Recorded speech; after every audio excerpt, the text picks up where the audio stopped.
نحمده ونصلي على رسوله الكريم أما بعد فأعوذ بالله من الشيطان الرجيم بسم الله الرحمن الرحيم ذلك الكتاب لا ريب فيه هدى للمتقين صدق الله العلي العظيم وصدق رسوله النبي الكريم ونحن على ذلك لمن الشاهدين والشاكرين والحمد لله رب العالمين. وقال النبي صلی اللہ علیہ وسلم خیرکم من تعلم القرآن وعلمہ.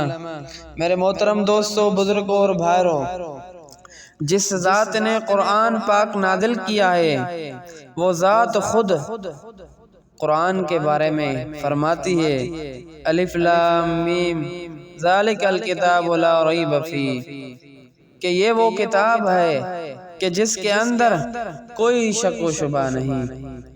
میرے محترم دوستو، قرآن یہ ناطق ہے. ناطق کا معنی بولنے والا. قرآن بولتا ہے. قرآن سے پوچھو اے قرآن تو کون ہے، اے قرآن تو کس پر اترا؟ تو قرآن کہتا ہے نزل علی محمد، میں محمد پر اترا. قرآن تو بتا تجھے لایا کون ہے؟ قرآن کہتا ہے نزل بہ الروح الامین، مجھے روح الامین لایا. اے قرآن تو بتا تیری حفاظت کا ذمہ کس نے لیا؟ قرآن نے کہا انا نحن نزلنا الذکر وَإِنَّا لَهُ لَحَافِظُونَ. میرے محترم دوستو، یہ قرآن ہے. اترنے کو تو انجیل بھی اتری، زبور بھی اتری، تورات بھی اتری، 127 صحیفے آسمانوں سے اتری، لیکن وہ آج موجود نہیں. تورات اترنے لگی تو اللہ نے موسیٰ علیہ السلام سے کہہ دیا کہ اے موسیٰ طور پہ جاؤ، وہاں تمہیں تورات ملے گی. موسیٰ چل کر تورات لینے گئے اور زبور کا وقت آیا تو داؤد علیہ السلام سے کہہ دیا کہ اس عبادت خانے میں بیٹھ جاؤ، یہاں تمہیں زبور ملے گی.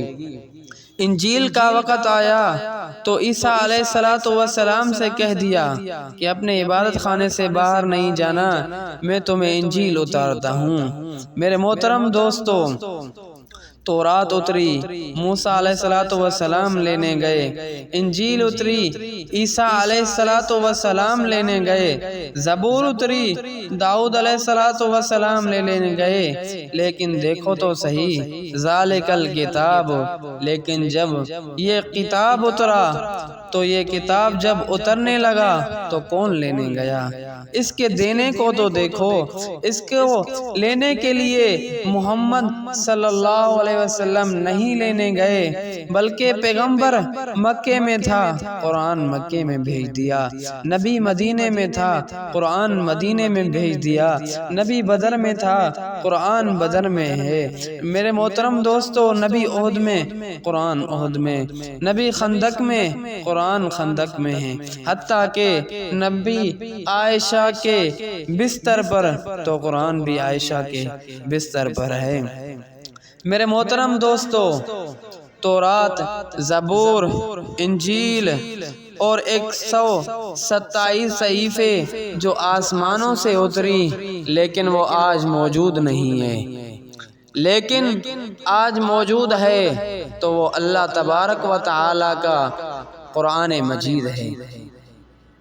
اسی لیے یہ موجود ہے کہ اس کا ذمہ اٹھانے والا اللہ رب العزت ہے.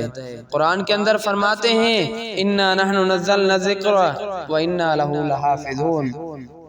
اور قرآن کی فضیلت، میرے محترم دوستو، عبداللہ بن عمر نے حضور اقدس صلی اللہ علیہ وسلم کا ارشاد نقل کیا ہے کہ قیامت کے دن صاحب قرآن سے کہا جائے گا کہ قرآن شریف پڑھتا جا اور بہشت کے درجوں پر چڑھتا جا اور ٹھہر ٹھہر کر پڑھ جا، جیسا کہ تو دنیا میں ایسا ایسا کر کے پڑھتا تھا.